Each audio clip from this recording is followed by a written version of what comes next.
May 21st, 2014, Sovereign Valley Farm, Chile. Newsletter from Simon Black, titled Chinese Central Banker, Renminbi will become reserve currency. A busy day today, one of those days that reminds me how fast things are moving and how quickly this version of our monetary system is being reset. Out of Beijing, Chinese financial magazine Caijing has reported that the Vice President of China's central bank, Pang Guongshen, made some rather candid remarks about the dollar and renminbi at a recent monetary seminar.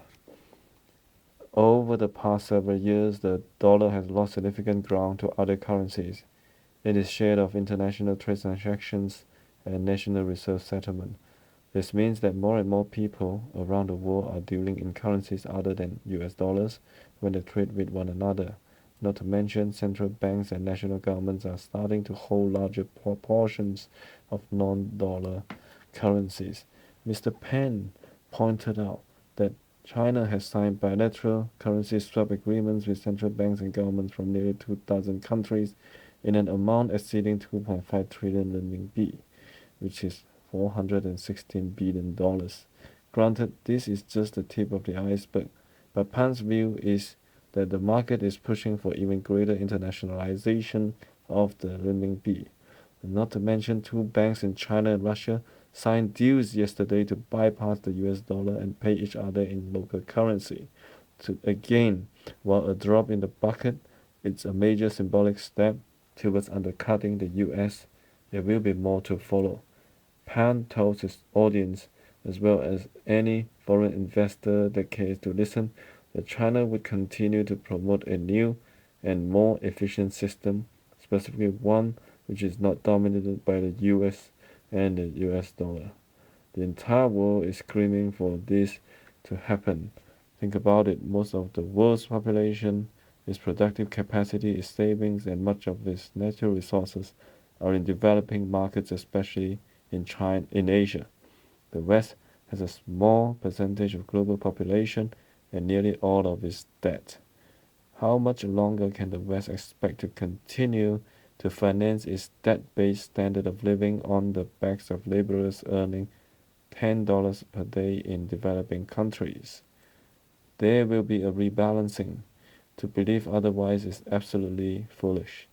And as China is set to overtake the United States as the world's largest economy this year, they are the obvious candidates to lead the charge.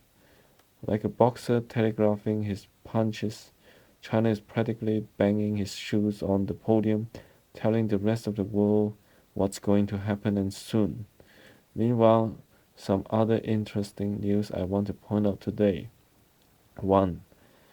Switzerland bucks the trend, refuses to jump off the cliff. Swiss voters happily rejected an increase in the national minimum wage, refusing to follow in line with what just about every bankrupt Western nation has done or proposed in recent months.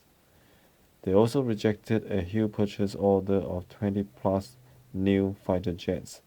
Congratulations to the Swiss for maintaining a modicum of common sense and financial prudence.